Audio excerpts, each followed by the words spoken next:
Thank you for tuning in to the GSMC Basketball Podcast presented by the GSMC Sports Network. I am your host, Nelson, here on this wonderful Friday afternoon. And I say wonderful because I'm going to be going home for this weekend. It's going to be my father's birthday. So shout out to my dad. Thank you so much for everything that you've done. You are the reason that I am here and why I'm doing all of this things. So just a quick shout out to him. And obviously, you guys don't really care about my father's birthday, so you guys care about basketball news. So that's what we're going to get into. So for the first segment, we're going to talk about the WNBA Playoffs. They have finally been set, and they're going to tip off this weekend, And we'll just talk a little bit about that and my opinions on the postseason, the matchups for the postseason, all of that good stuff. And then in the second segment, we are going to continue with the NBA's and the biggest Woj Bombs, air quotes, by the way, because I don't want to get in trouble for that.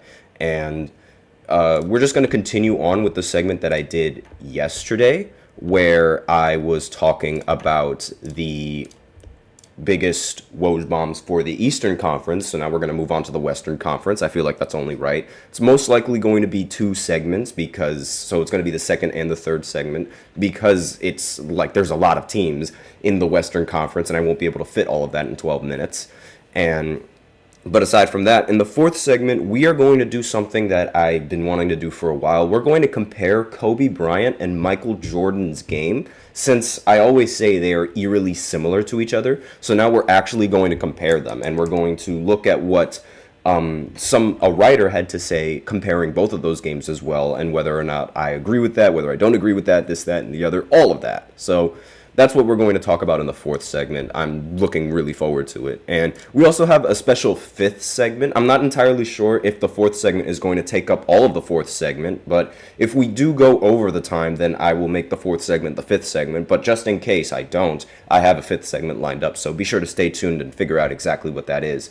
Before I begin, however, I do like to remind everybody that we love to hear what you guys have to say during the show, whether you guys have a hot take for the game, a burning question, or just something you've been dying to say. We're all ears, and we love hearing from you guys. We love getting feedback, and if you really want your comment or question to get noticed, then you can go ahead and use Super Chat. You just click on the $ below the chat box, and you can send in your comment or donations that way, and it's guaranteed to get featured on the show.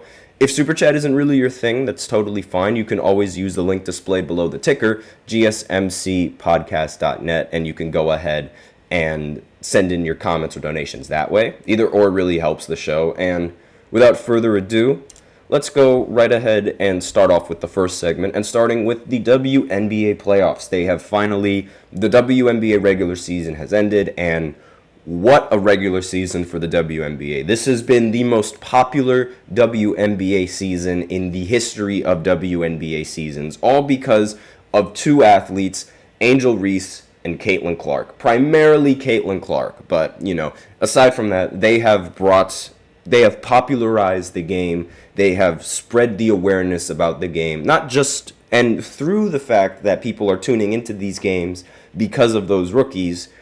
Now all the other WNBA athletes are getting recognized for their talents and for their prowess and for their winning attitude and just for their overall style of play. A'ja Wilson has finally, gained a lot of popularity and gained a lot of recognition for just how good she is at WNBA basketball. So really, I think this is just a great year for the WNBA. This is a W, no pun intended. But now that the playoffs are set, let's actually go ahead and let me pull up the graphic real quick that I have for you. So here is the exact playoff graphic that we have. Now, it's important to note that the WNBA is, if you can't read up there, round one is a best of three, which isn't really heard of. We haven't seen this in the NBA since Michael Jordan was a thing, and even then, the first round was a best of five. So the fact that this isn't a 7-game series is not really I don't know how to. It's uncharacteristic, I guess you could say, compared to what most of us NBA fans are used to. So they basically have to win 2 games in a row in order to, or at least 2, depending on if you win the first one. You have to win at least 2 games, and then once you win those 2 games, you advance on to the next round. And then the semifinals all the way up to the championship are best of 5. So, again, very, very, very short series, very, very little time to actually, get into the series compared to in the NBA where it's a best of 7.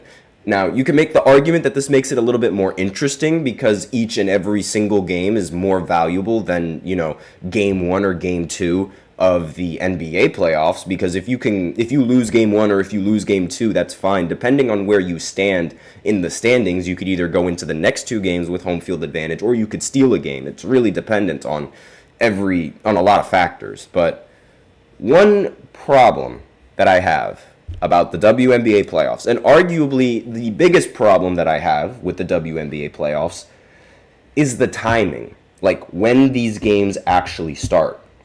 So the first round is scheduled to start on September 22nd, 1 p.m., and that is New York against the Atlanta Dream. Then the next game is going to be at 3 p.m., the Indiana Fever against the Connecticut Sun.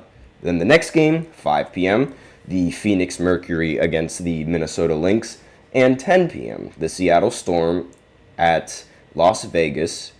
And if you guys cannot see the problem with what I just said, then let me just reiterate. Sunday, September 22nd. What goes on Sunday? NFL football. That is the biggest problem. That is the biggest problem that I have with this entire playoff bracket, because the number 1 team in the entire WNBA, New York, is going to be playing at the exact same time that the New York Giants are going to be playing. Now, tell me, which one do you think people are going to tune into? I guarantee you there's going to be way more people tuning into NFL football on Sunday at 1 p.m. than there are going to be people that actually even know that the playoffs for the WNBA start at 1 p.m. This is a big problem. The NBA already tried competing with the NFL, and it stood absolutely no chance. What on earth makes the people that decide to organize these games at this time, what makes them think that, okay, why don't we go ahead and play the WNBA playoffs when the NFL games are starting? That makes no sense, at least in my personal opinion. I would have much rather that the playoffs start on Monday, so that way at 1 o'clock you can actually watch a game, then you can watch the next one at 3, and then you can watch the next one at 5, and you should save the other game for a different time, or at least maybe start the game a little bit earlier, because at around 10 p.m., that's going to be when people are going to tune in to Monday Night Football. So if Monday's really that big of a deal, then it's no problem. I really would have much rather 3 teams play on Monday, and then you have 1 team play on Tuesday, and then you have every team play on Wednesday again, and then you have 3 teams play on Thursday, and then you continue going on from there on Friday, just trying to avoid times and areas where football is being played. Because people are going to tune in way more to college football and NFL football than they're going to tune into these WNBA playoffs. This is the biggest problem that I have, because they're already on a great track of bringing popularity to the game, and now in the most important and crucial part of the season, which is the postseason, is going to get the least amount of viewership because of NFL football and college football taking it by storm. Now, maybe I'll be proven wrong. Maybe people are actually going to legitimately tune in to watch Caitlin Clark, but that's probably going to be the one game that people are going to want to tune into. And even then, Caitlin Clark plays at 3 o'clock. So no idea whether or not the games are going to be continuing, but chances are that they're going to continue to watch these NFL games. I'm really completely against the timing of when these games start. It should start at a completely different time. I'm sorry to say this, but like this isn't really going to help the WNBA in the slightest. So that's my only problem with the WNBA playoffs. Aside from that, the matchups are already set. Liberty, they're going to play the Atlanta Dream. The Fever, they're going to end up matching up against the Connecticut Sun. The Mercury are going to match up against the Lynx, and then the Storm are going to match up against the Las Vegas Aces. And one matchup that I feel like everybody should be excited for is if the Fever advance onto the second round and they beat the Connecticut Sun, no idea if they will, but there is a chance, then there's also a good chance that she plays the Phoenix Mercury in the second round.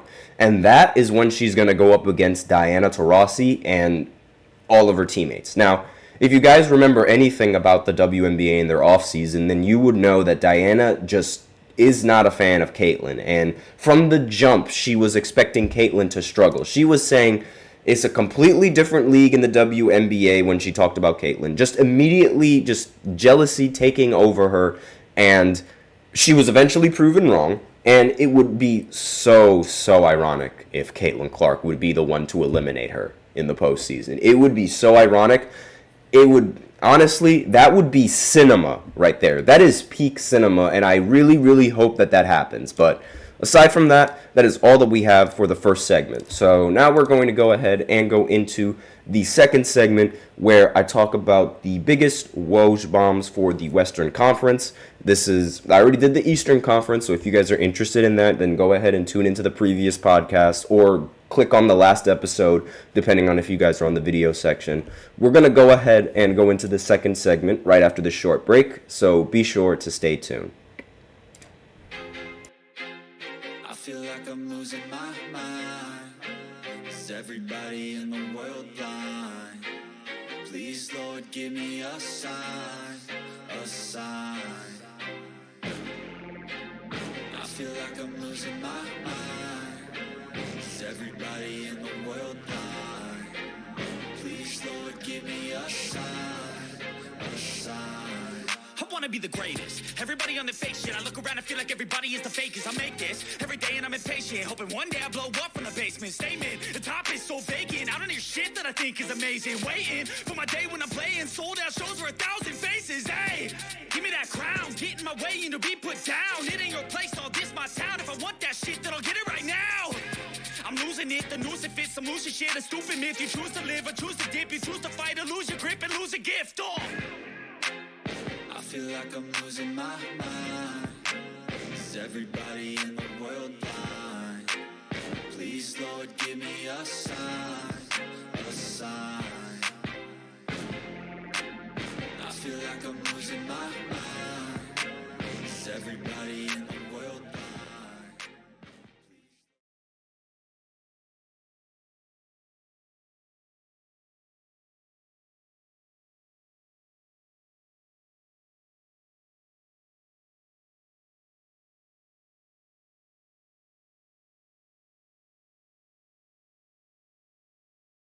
And we are back with the second segment of the GSMC Basketball Podcast presented by the GSMC Sports Network. And in this second segment, we are going to be talking about the biggest Woj bombs of the entire Western Conference. And this is probably going to be 2 segments, so don't be alarmed if I'm a little bit short on this second segment and I miss a couple of teams because, again, we have another segment lined up. And before I begin, however, I do like to remind everybody that we love to hear what you guys have to say during the show. Whether you guys have a hot take, whether you guys have a burning question, doesn't matter. We're all ears. And if you really want your comment or question to get noticed, then you can go ahead and use Super Chat. Just hit the $ below the chat box and send in your comments or your donations that way. And if Super Chat isn't really your thing, that's totally fine. You can always use the link displayed below the ticker, gsmcpodcast.net, and you can send in your comments and or donations that way. Either or really helps the show. Doesn't matter which one you do. And without further ado, let's go ahead and get into the next segment talking about the biggest Woj bombs of the Western Conference. Massive air quotes on Woj bombs there. Again, letting all of you guys know that any of you guys have no idea what a Woj bomb is. That was when Adrian Wojnarowski, a lead analyst for ESPN, recently retired. that's when he drops some really big free agency news that nobody really expects. And everybody immediately believes Woj because he is Woj. And therefore, it's like definitely, it's true. Like, it's definitely going to happen. And this has been how I got a lot of my free agency news, especially during the trade deadline. If you guys are interested in my trade deadline video, then go ahead and watch that in the GSMC Basketball playlist. It's definitely there. And again, it was a very, very, very hectic trade deadline. So that's where I got a lot of my news from Woj from ESPN. And similar to how I get all the news, that's how everybody else got most of their news, especially with their free agency news. It's either that or Shams. So we're going to be looking at Woj's biggest Woj bombs going into this season. So, well, not into the season, but of all time. So in the Western Conference, we are going to start off with the Dallas Mavericks. And the biggest Woj tweet coming in from Dallas was, the Nets are trading Kyrie Irving to the Mavericks, sources tell ESPN. Now, this happened mid-season when the Brooklyn Nets were on the biggest win streak of their entire franchise's history. So this trade news legitimately came out of nowhere. And I was so shocked that this was how it ended. I could not believe it. And I mean, I knew Kyrie was going to request a trade. I just didn't expect it to be so sudden.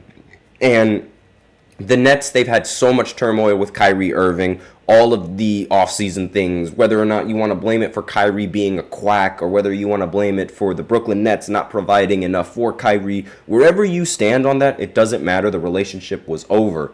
And from the jump, it didn't really seem like this trade was going to end up being all that great, because once they traded him, then the defense on the Dallas Mavericks became noticeably worse. And while the offense was pretty good, the other teams were still outscoring them because they couldn't really stop anybody. And they missed the playoffs. It was like the first time in a while that Luka Doncic actually missed the playoffs.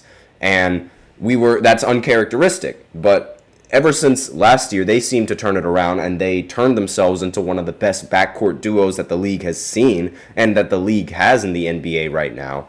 And they made it to the finals. Now, Kyrie didn't really play that well in the finals, which is rather uncharacteristic of him, but they still made it to the finals. So I'd say that this trade so far has been an absolute success for Dallas, and low-key, on the low, been a success for the Brooklyn Nets, because they ended up turning a lot of their players into draft picks, and now they're in a full rebuild. So about time we were able to discard that era from Brooklyn. Now, next big Woj bomb was for Denver. The Denver Nuggets will select Nikola Jokic with the 41st pick, league sources tell Yahoo. Now, I picked this picture of Jokic because Jokic on draft night was infamously drafted during a Quesarito commercial. Yes, the best player in Denver Nuggets franchise history. You can argue Carmelo Anthony, but I think since Jokic won the championship, it immediately makes him the best player in franchise's history.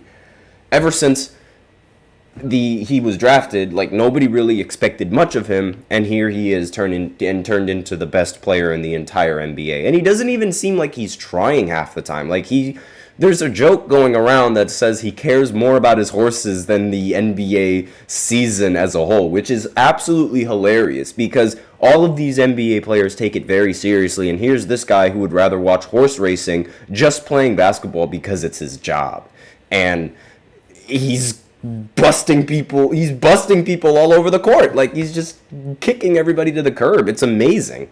But again, the fact that he was drafted during a commercial is not only disrespectful, but it really goes to show just how much we really do not know of, NBA players and NBA picks building off of their career and actually turning into a fantastic player. We rarely see this. And this was obviously, one of the biggest Woj bombs of the Western Conference. In my opinion, it's not the biggest, however. The biggest Woj bomb, period, like, ever, is this next one right here. And you guys know exactly what I'm going to be talking about. Kevin Durant will sign with the Golden State Warriors. He writes to the Players Tribune. This tweet was in 2016 in I believe it was around, when did that offseason happen? Jesus, that was a long time ago. That was in July that tweet came out. July 4th, 2016. This move that Kevin Durant made is the most spineless, the most cowardly move that anybody in the history of sports has ever done. This move was insane when the news broke out. Kevin Durant, the second best small forward in the entire NBA, was signing with a team that just went 73-9 without him. They didn't win the NBA Finals, but they got the second best small forward ever. This effectively made the NBA unwatchable for 2 years because everybody knew that in the end of the day, the Golden State Warriors were going to win the title. They had way too many offensive pieces on their team for anybody to even check. And every NBA player that has played against this team is going to say the exact same thing. This team was way too overpowered. You had Steph Curry, the best shooter on the planet. Klay Thompson, a top 5 shooter of all time, not just in the postseason, but in the regular season period, like top 5 period. Then you have Draymond Green, arguably one of the league's best defenders at the time at the power forward. And now you add Kevin Durant, the second best small forward and arguably the best scorer at the time and the most versatile scorer at the time if LeBron James didn't exist. And again, all of this happened because LeBron came back from 3-1. This not only shows how scared the Golden State Warriors were about LeBron James, but it also shows just the cowardliness of Kevin Durant's move. It was an easy way to win championships. It was the easiest 2 championships that Kevin Durant has ever won. And nobody, in my personal opinion, I don't count Kevin Durant's championship rings. I personally think they are the weakest championship rings ever. Regardless of how great he performed in the postseason, it doesn't matter. There was barely any pressure needed on him to perform in any moments during the regular season and during the postseason. Because if he doesn't perform well, that's totally fine. You got Klay Thompson and Steph Curry behind your back. And that alleviates so much stress, not to mention that it also completely negates double teams. That's one thing that really a lot of people don't think about when they look at Kevin Durant and how he played in the finals. Yes, he played great, but naturally in the postseason, teams are going to double him. It's just they couldn't double him because if you double him, you're leaving Steph Curry open. If you double him, you're leaving Klay Thompson open. And let me tell you, nobody wants to leave Steph or Klay Thompson open, especially in 2017 or in 2018. So it's something that Kevin Durant didn't have to worry about, which explains why when the Boston Celtics started double teaming him in 2000 and I believe it was, what year was that? 2022. It wasn't the first time that they made the postseason, but the second time when it was just Kyrie and Kevin Durant. They got swept primarily because Kyrie and Kevin Durant were the only 2 people that you had to worry about on that team. Therefore, you just had to double the 2 of them. This was the first time in a while that I saw Kevin Durant get double teamed, and he seemed like he had no idea how to operate it. Why? Because he had Steph Curry and Klay Thompson, 2 players that you absolutely cannot afford to leave open, leaving 0 space for anybody else to double team him. He never had to worry about that. This was by far the weakest move in the entirety of NBA history, in the entirety of sports history. And not only that, but this was the biggest Woj bomb ever. Period. So I spent a lot of time ranting because I just couldn't stand this move about Kevin Durant. Everybody knows exactly where they are and where they were when this news dropped about Kevin Durant. So I'm going to go into a short break, and then I'm going to continue on with this segment. And again, I'm just going to continue on with the biggest Woj bombs for the Western Conference right after this short break. So be sure to stay tuned, guys. Looking for your daily fix of sports talk without having to pay for it? GSMC Sports Network is available on YouTube. Just search GSMC Sports Network. Get your fix of daily sports talk shows on YouTube, absolutely free. NFL, college football, NBA, MLB, MMA, UFC, fantasy football, and so much more. GSMC Sports Network has shows running all day long, with new sports shows starting every 2 hours. Just like on your favorite cable sports channel, except GSMC Sports Network is absolutely free. Just search GSMC Sports Network on YouTube to catch one of your new favorite shows, like the GSMC College Football Podcast, Chip Shot Football Podcast, Hoops and Heels Women's Sports Podcast, GSMC Basketball Podcast, and so many more. Check it out for yourself. GSMC Sports Network, now available on YouTube absolutely free. Search GSMC Sports Network on YouTube right now.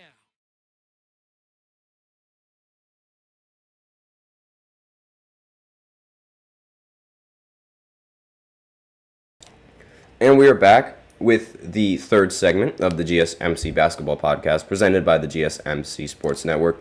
And in this third segment, we are going to continue with the biggest Woj Bombs of the Western Conference. So we're going to start right away because I had to cut it short because of the ads. I apologize for that. So we're on to Houston.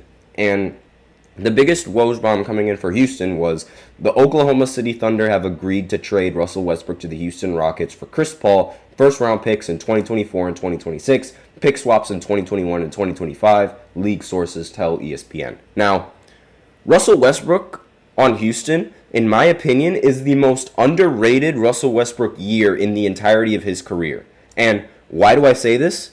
Because this was when I was watching Russell Westbrook, and it legitimately looked like he wanted to play winning basketball. Like, I was amazed, and I was a huge fan of Russell Westbrook in this year when he was in Houston, because instead of going for a triple-double every single night, he actually tried to fill in the role that his team needed, which was a secondary or a primary ball handler that could score the rock. And not only that, also facilitate and make a play for somebody else, which plays to his strengths. And what made it even more exciting to watch was how Houston ended up running an entire small ball lineup that would help Russell Westbrook and the offense, and on top of that, James Harden as well, perform. Because eliminating that center in the paint allows Russell Westbrook more opportunity to operate in an area where he completely excels at. And it was fantastic. And like, there was an 11-game stretch where Russell Westbrook was averaging 35 points per game on 55% shooting. That was incredible.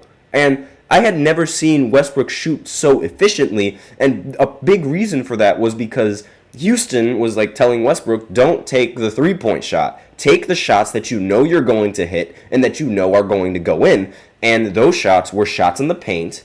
And they were those pull-up mid-range shots that he loves to do.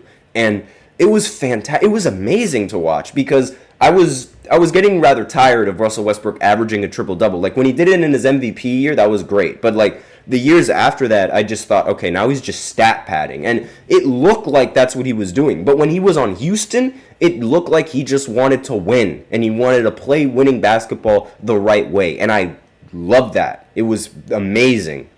Unfortunately, it couldn't last forever, though, and once he left and went over to Washington, he ended up turning back into his normal Westbrook ways, averaging triple-doubles and things like that. And when that happened, I was like, okay, he hasn't changed a bit.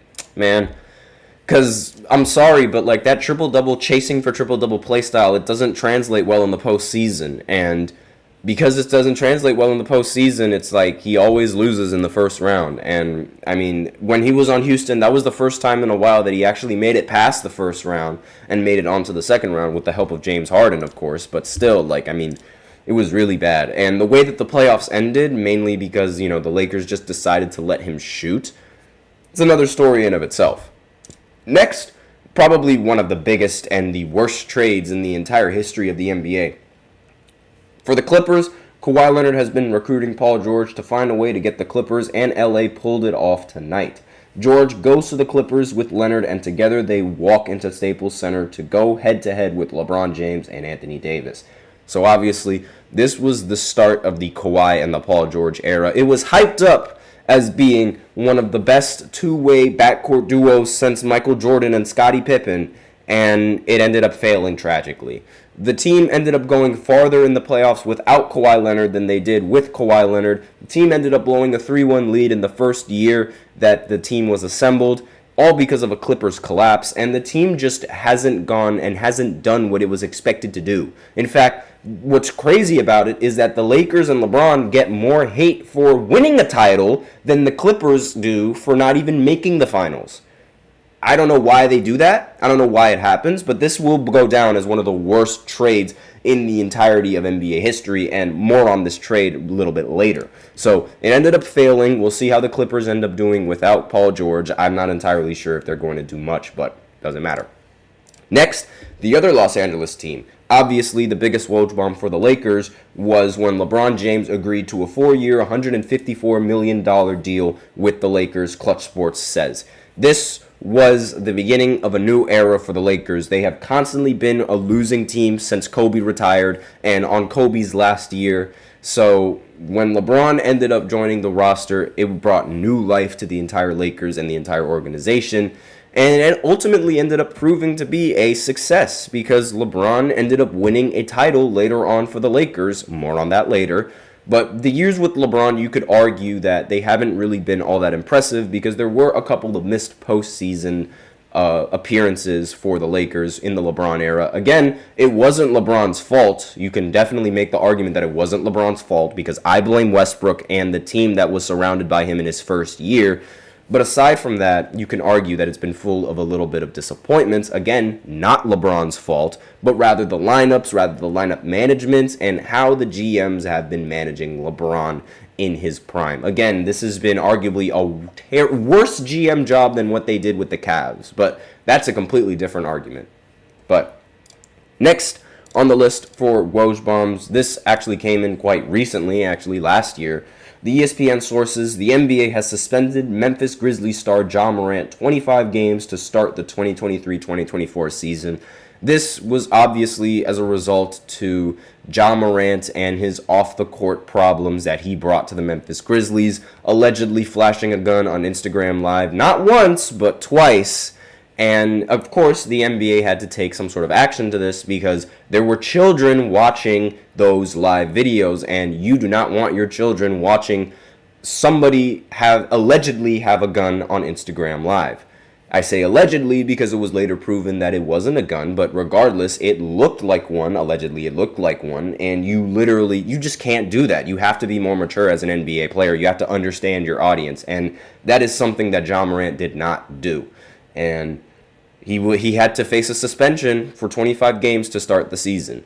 And it's unfortunate because, Memphis didn't end up playing that well anyway, and Ja ended up going down with an injury. But regardless, this is all a result of his fault and should not have happened.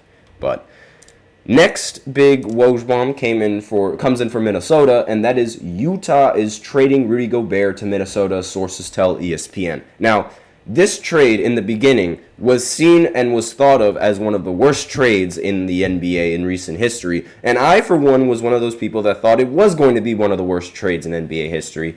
But as of right now, that verdict is still under review because the Minnesota Timberwolves recently made the Western Conference Finals with Rudy Gobert and with Karl Anthony Towns. So a lineup that I thought wasn't going to work ended up working. And now we just have to see if they can continue this success going into this next season because I did not expect Rudy Gobert to fit so well with Minnesota. And I did not really expect Minnesota to know how to utilize Rudy Gobert to the best of their ability. And they have proven me and every other fan completely wrong. So props to Minnesota for making this trade, and props for having the knowledge and the ability to actually know how to utilize a lineup and create a lineup that is perfect for Rudy Gobert. I think this is just... This was completely unexpected. Very unexpected. Let me know in the comments what you thought of this Rudy Gobert trade before the season actually started and before this postseason actually happened. Next comes in from the Pelicans. I did mention that I was going to talk about the Lakers trade before, and here it is right here. The biggest Woj bomb for the Pelicans was the Pelicans have agreed to a deal to trade Anthony Davis to the Lakers for Lonzo Ball, Brandon Ingram, Josh Hart, and 3 first-round picks, including the number 4 overall in the 2019 draft, league sources tell ESPN. Now, this trade immediately affected the Lakers because right after they made this trade, the Lakers ended up winning the championship. And a lot of people, they like to say, oh, it wasn't real because it was a bubble. Well, too bad. It was a championship. It's in the rafters. Deal with it. But a lot of people, they also like to make the argument that the Pelicans won this trade, which I just don't understand. Until the Pelicans win a championship and until the Pelicans win a playoff series and actually get far in the postseason, they have not won anything in regards to this trade. The Lakers by far win this trade because they come out with a championship because Anthony Davis helped them do so. And again, this was probably one of the best trades for the Lakers because they ended up getting Anthony Davis. However, you could argue that Anthony Davis hasn't really been the same player that he was on New Orleans. He's been injury riddled, and again, that was a problem in New Orleans, but even more so here with the Lakers. And he was getting compared to Tim Duncan, which was absolutely insane at the time. And it ultimately ended up falling short. But regardless, Anthony Davis was supposed to be a top 3 player in the NBA. And he should have been in the same conversation as Nikola Jokic and Joel Embiid for the best big man in the NBA. But unfortunately, he has to settle for being a little outside of the top 10, which isn't that bad, but still rather disappointing when you realize and when you know Anthony Davis's career and how it unfolded. So it was really, it's unfortunate that it had to come to that, but, that's sort of just how it worked. And, again, it's rather unfortunate.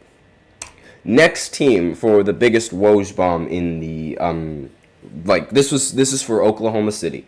And this trade, I'm going to spend a lot of time on this, and I think I'm going to go ahead and cut this segment a little bit short and then go into the fourth segment, continuing with this Woj bomb segment because I still got a couple more teams to go through, and I'm going to spend a lot of time talking about this. So I apologize for the inconvenience for all of you guys, but I'm just sort of adapting on the fly here. So OKC.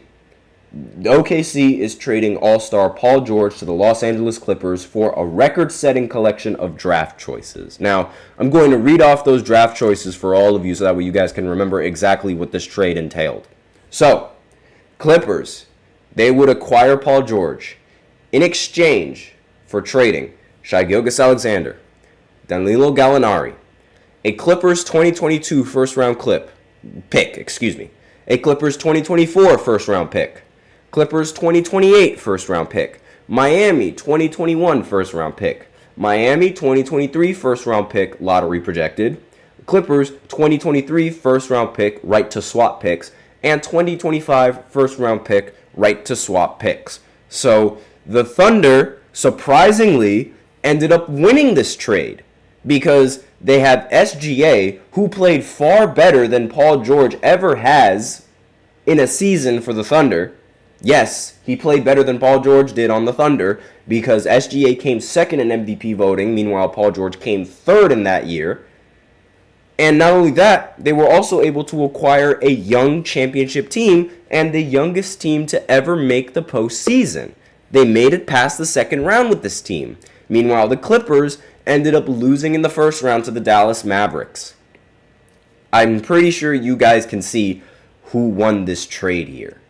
And it is beyond a doubt the Oklahoma City Thunder. They won this trade.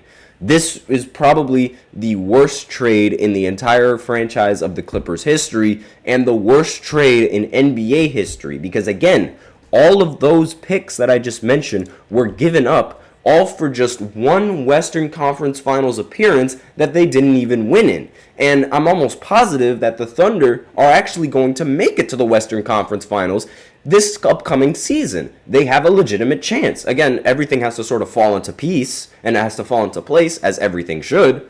But they do have a really good chance of making it farther into the postseason than they did the previous year. And in fact, honestly, what I'm thinking, they have a chance of making all the way to the finals this year, this season. They do have a legitimate shot. And it's much more of a shot than they did with Russell Westbrook and Paul George ever had, which is incredible to think about, but it really just goes to show you, they botched this. They really messed this up. The Clippers really messed this up. But aside from that, I have to cut this segment a little bit short. I apologize for that. So I'm actually going to make this the fourth segment. So I'm actually going to go ahead and continue on with this Woj Bomb segment, and I'm going to end it in the fourth segment. So I'll be sure to tune in right after this short break, and I will be right back.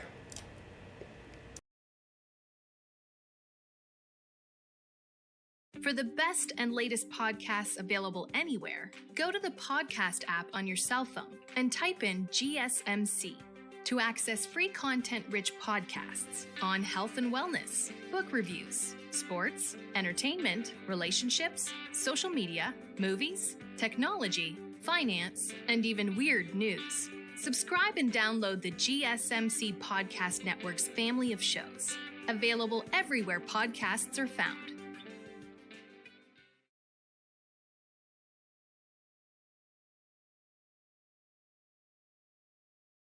And we are back with the fourth segment of the GSMC Basketball Podcast presented by the GSMC Sports Network. And in this fourth segment, I'm going to quickly cap off the Woj Bomb segment, and then I'm going to go into the next segment because I think the next segment is going to be a rather long segment because I'm comparing Michael to Kobe. That is a long, long segment. So let's go ahead and dive right into this. And we left off with the Paul George move, so now we're going to go back to KD. Wow, surprise, surprise. Kevin Durant and another Woj Bomb being involved in a trade. Wow, what a shocker. But breaking news, this is the Woj Bomb for Phoenix Suns. The Phoenix Suns are nearing a blockbuster trade to acquire Brooklyn Nets star Kevin Durant, sources tell ESPN. Durant wanted to move to Suns, and new owner Matt Ishbia pushing to get deal done tonight. So obviously, this was a signal for a new era in Phoenix, an era with Kevin Durant and Devin Booker as the 1 and the 2 option for the Phoenix Suns, and people immediately expected championships. Obviously, with Kevin Durant on the roster and Kevin Durant being only successful with Golden State, that didn't happen. The first year they had Kevin Durant in the postseason, they lost in embarrassing fashion at home in Game 6 when they couldn't put the ball in the basket and Jokic was just destroying them. And then in this previous season, they got swept in the first round to Anthony Edwards and a relatively young Minnesota Timberwolves team.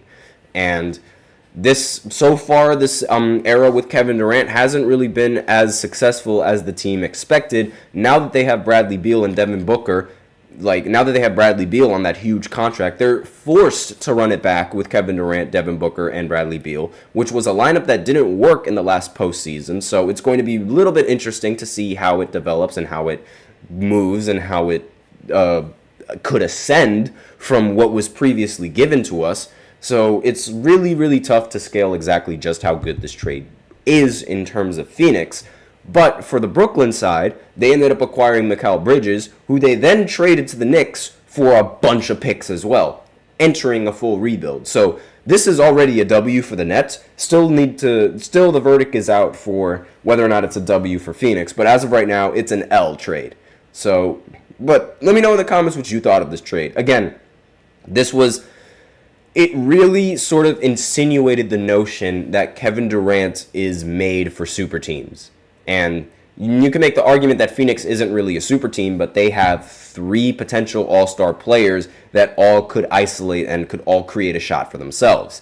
And again, you could argue that that's not what a super team is, but at the end of the day, you need all-star talent for Kevin Durant in order to operate. And this trade has sort of confirmed that notion to me. And it's sad that that's how this had to be, and this is how Kevin Durant is going to be remembered, but such is life. So next is the Portland Trail Blazers. Obviously, the biggest news and the only big news that ever came out of Portland was Portland Trail Blazers are trading guard Damian Lillard to the Milwaukee Bucks, sources tell ESPN. Now, it was rather surprising because a lot of people expected Damian Lillard to get traded to the Miami Heat during this offseason, which was last year's offseason, but that ended up not happening, and he ended up getting traded over to Milwaukee. Now, Milwaukee, his first year in Milwaukee wasn't really a rousing success, but then again, when you're on a new team, I don't expect you to immediately bring results like Kevin Durant with Golden State, but that was rather cheating, but again, different conversation. And Damian Lillard, when he got traded to the Bucks, a lot of people thought that this meant that the Bucks were going to be an elite team. However, they ended up falling and succumbing to injuries. Now, This next season is going to determine whether or not Damian Lillard can still play like how he played on Portland, because he's actually going to work out in this offseason, which he didn't do in the offseason that he was getting involved in trade rumors. Makes total sense. And again, it's like, you have to see until how this will play out and the verdict. I think that the Giannis and Damian Lillard duo is going to be a rousing success. I have big hope in Giannis and I have big hope in Dame that they're going to be one of the top teams in the Eastern Conference once again, because they should be in the conversation with the Boston Celtics, the Knicks, and the 76ers. Without a doubt, they should be in that conversation as being a top 4 elite team in the Eastern Conference. But unfortunately, with Doc Rivers as their coach, that's going to hinder them a lot. But aside from that, the next big Woj bomb it's actually from the Kings, and you guys probably heard of this if you tuned into the previous podcast. Pacers are trading Domantas Sabonis, Jeremy Lamb, and to the Sacramento Kings for Tyrese Halliburton, Buddy Hield, and Tristan Thompson. Again, all of the typos are still there from the previous tweet, and this is, again, a win-win trade for both teams, like I mentioned previously. The Pacers got Tyrese Halliburton that fit well in their offensive system, and the Kings got Sabonis, who also fits well in the offensive system and is one of the more underrated power forwards that the league has.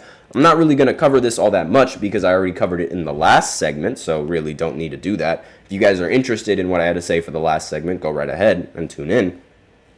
And then this next tweet, again, is another reused tweet coming in from the Eastern Conference once again.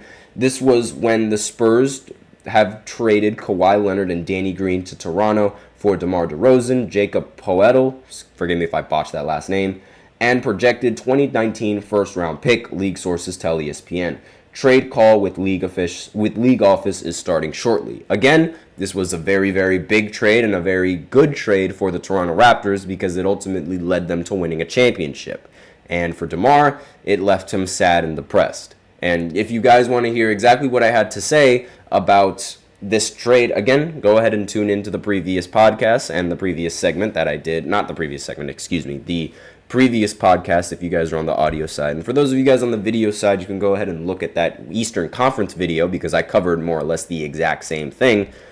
And we're going to go on to the last team before I go into another break and go into the Kobe versus Michael comparison that I'm sure a lot of people are waiting for.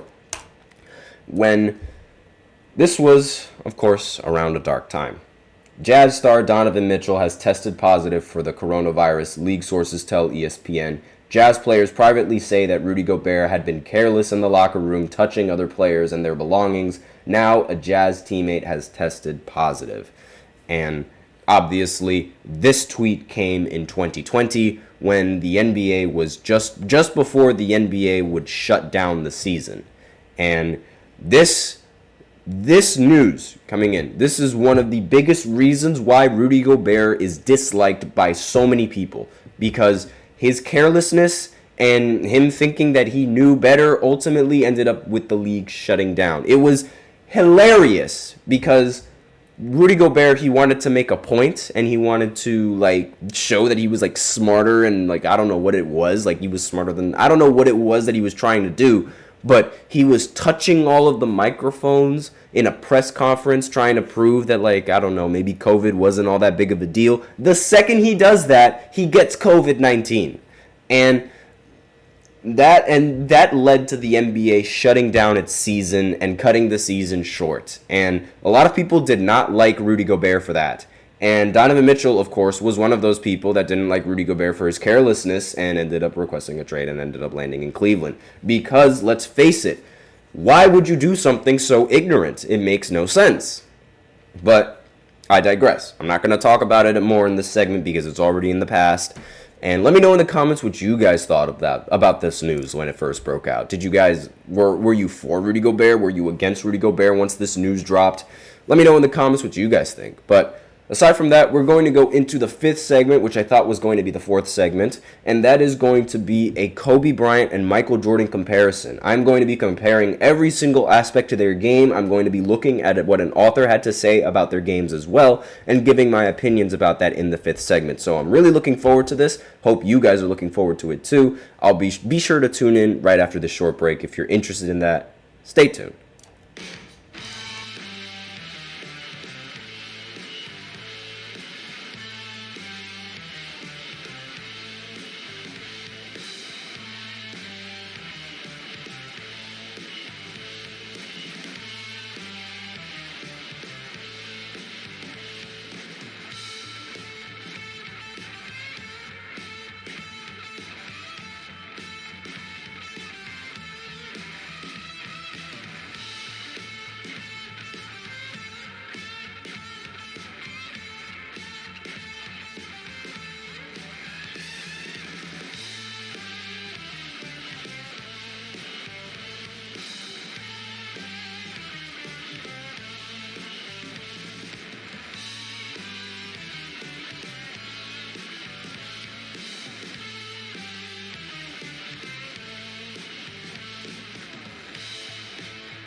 And we are back with the fifth and the final segment of the GSMC Basketball Podcast presented by the GSMC Sports Network. And in this final segment, I'm going to be comparing Kobe Bryant's game and Michael Jordan's game. I'm going to be looking at what an author had to say about each and every single one of their games. And I'm going to go ahead and I'm going to, just give my opinions on whether or not I agree with the statement, whether or not I don't agree with the statement, and if I think there's some bias, because I'm pretty sure there is going to be bias. It seems like, from what I've read, it seems like it's trying to argue that Kobe had a much more advanced game. And I'm going to go ahead and explain why I think it's true or why I think it's not true. So let's go ahead and dive right in. So first is footwork and skill development. The author says, Jordan's footwork and fundamentals were exceptional, but he often relied more on his explosive athleticism to create scoring opportunities, especially in the first half of his career. His physical dominance allowed him to break down defenses without needing the same level of finesse as Kobe. Jordan had elite footwork. Kobe's was more refined and developed through an obsessive dedication to perfecting every move. Kobe created new moves and counters as NBA defenses evolved, allowing him to thrive in the post, mid-range, and beyond the arc. His footwork became legendary. And the argument for that is saying that while Jordan, yes, he'd had some incredible elite footwork, he was also way more athletic than the average NBA player at the time.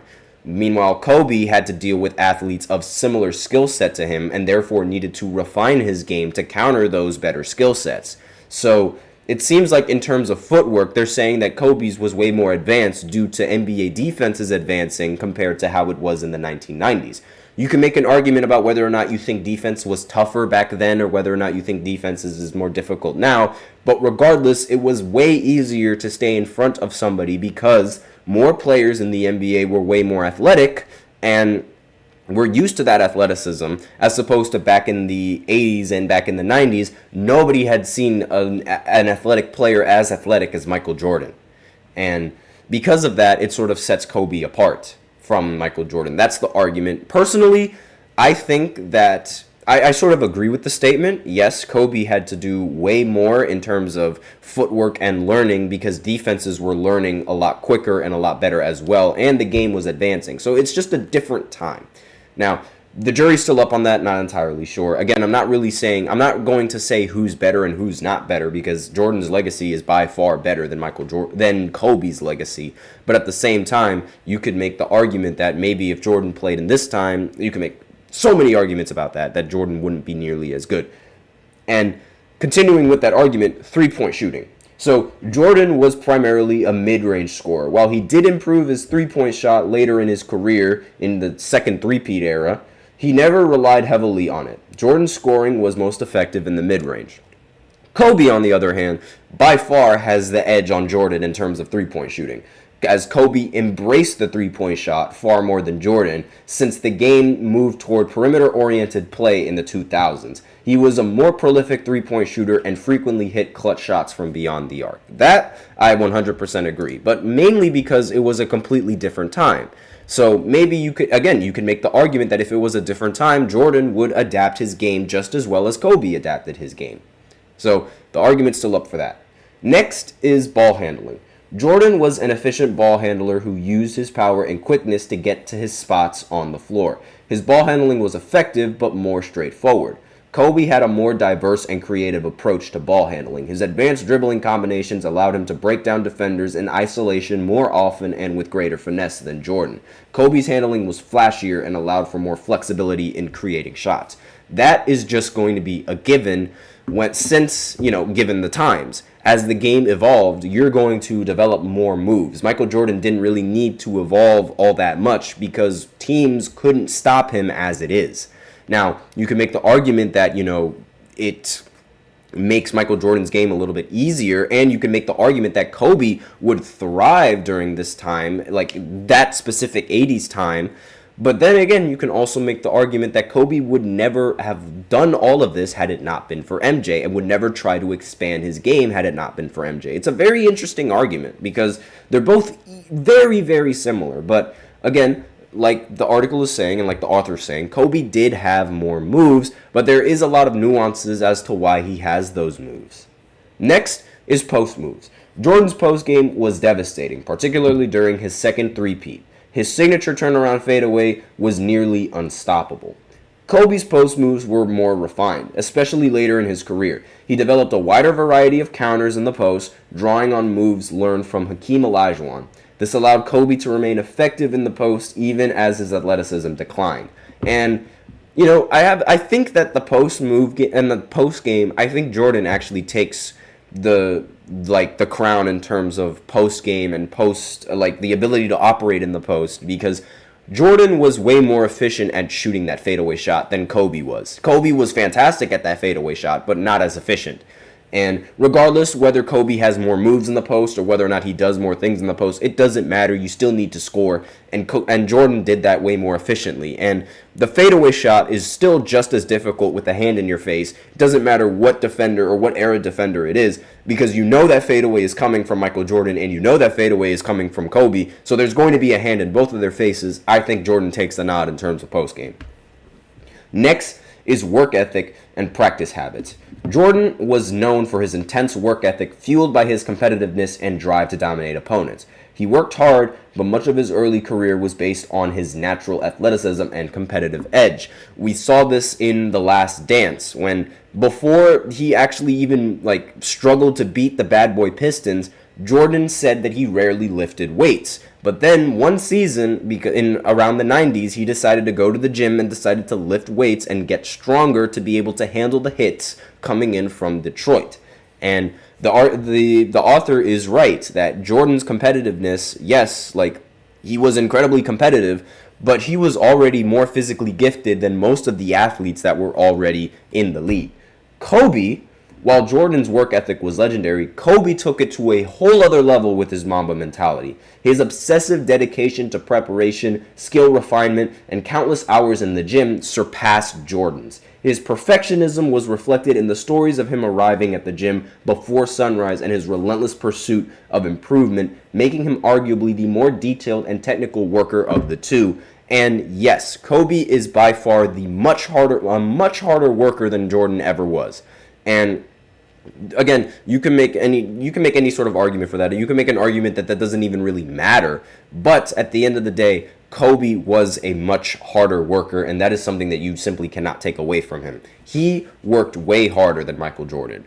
And again, you can make the argument that just shows how great Jordan was, because even though Kobe worked harder, Jordan still was able to have a better legacy than him. But that's, again, a whole new conversation. Competitiveness and killer instinct. Now, a lot of people, they like to say that Kobe and Jordan, they're exactly the same in terms of killer instinct. But this author says Jordan's competitiveness was notorious. He thrived on personal rivalries, using any perceived slight as motivation to dominate opponents. He takes it personally. Jordan's killer instinct was outward, fueled by a desire to impose his will and win at all costs. Kobe was also fiercely competitive, but more inward focused. While he drew inspiration from Jordan's killer instinct, his competitiveness often stemmed from a relentless drive to perfect his own game. Kobe's challenge was usually to himself. So the argument to the competitiveness is that Jordan was competitive because he wanted to show that he was better than you. Kobe was competitive because he wanted to show that he can be better than himself. And that's really the big difference. Kobe does not work to be better than others. He works to be better than himself. And that's the key difference with killer instinct and between Michael Jordan and Kobe Bryant, that what the author is saying. I think that's a totally fine comparison. Personally, I totally agree with it. Let me know in the comments what you guys think of that killer instinct. And of course, Kobe, again, he would also impose his will on other players. He was a professional trash talker along with Michael Jordan. Now, leadership styles.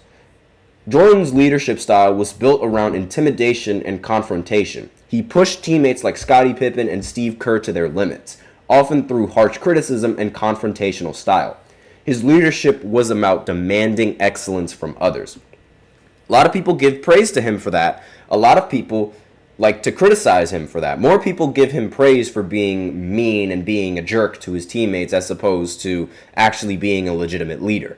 And the argument on Jordan being a leader, in my opinion, I don't think he was that good of a leader. I love the demanding excellence, but being a jerk on top of that, not okay. Now, Kobe, it's different for Kobe because Kobe was a jerk Kobe was labeled as a jerk because he saw the hours that they were putting in the gym. He saw his own teammates and how much they dedicated to the game. And he saw that they didn't care about the game nearly as much as he cared about the game. And that's why he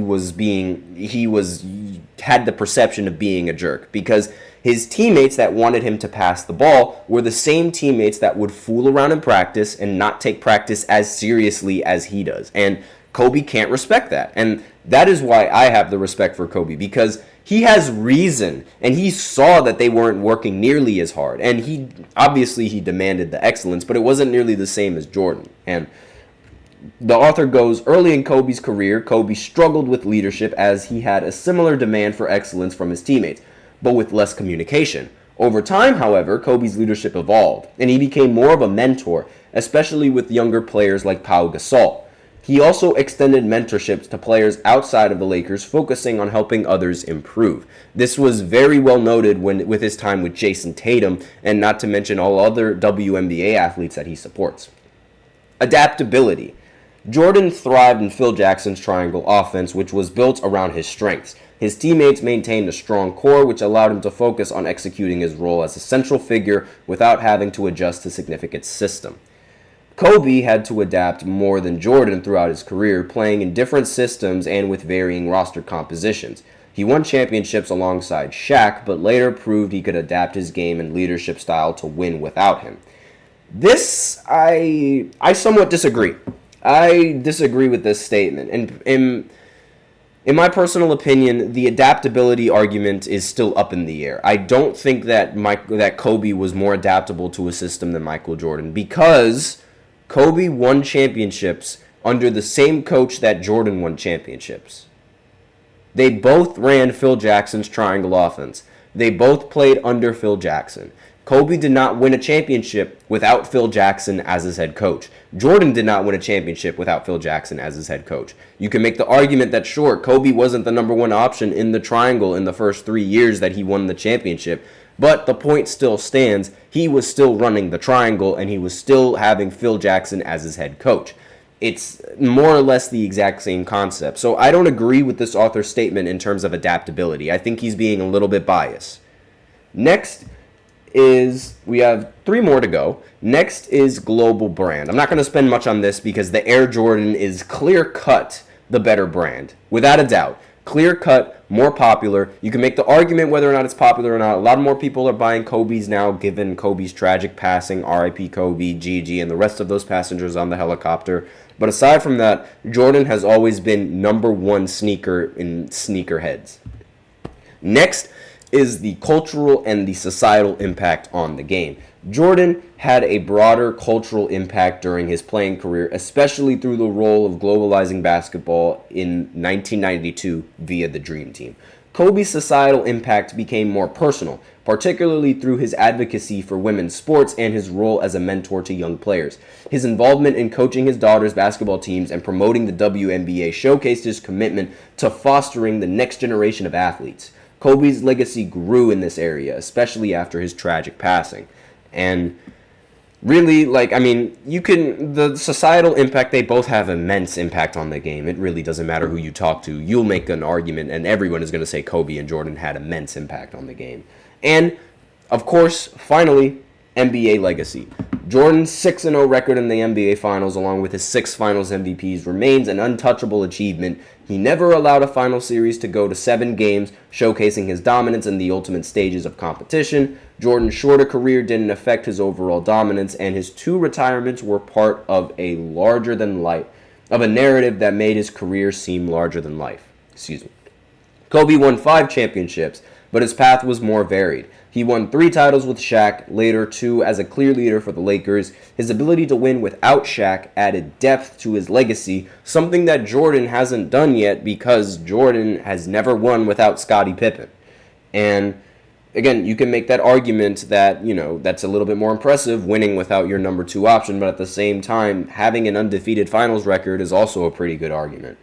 And Though he didn't really match Jordan's undefeated finals record, he played 20 seasons in the NBA, all with the Lakers, which speaks to his endurance and adaptability. His ability to remain at high level for 2 decades surpasses Jordan's 15 seasons. And again, let me know in the comments what you guys thought of what was being said and what you thought of these comparisons, whether you thought these comparisons were justified, whether you thought they were rather lame. Let me know in the comments what you guys think. But aside from that, that is all that I have for you today on this podcast, and that is it. Thank you so much for tuning in to the GSMC Basketball Podcast presented by the GSMC Sports Network. Your support means a lot to us, so please remember to subscribe to the show, leave a positive review. It really does make a difference. We also invite you to follow us on Facebook, Twitter, TikTok, and Instagram for more content and updates. And as usual, we love to hear what you guys have to say during the show, whether you have a hot take or a burning question or just something that you've been dying to say. We're all ears. So go ahead and use Super Chat, send in your comments or donations that way. It's guaranteed to get featured on the show. Or you can use the link displayed below the ticker and the link in the description, gsmcpodcast.net, and you can go ahead and send in your comments or donations that way. Either or works, either or completely helps the show. Doesn't matter which one you do. And that is all that I have for you today. I hope you guys enjoy the weekend. Enjoy a weekend of WNBA playoff basketball, or enjoy a weekend of NFL football, because obviously the weekend is when football is going to happen. I also recommend tuning into a lot of the football podcasts that we have, and they're probably going to give all of their opinions on each and every single one of the games that happen over the weekend. So be sure to tune into all of those podcasts that we have. I am your host, Nelson. Thank you so much for tuning into basketball. Enjoy the weekend, and as always, take care.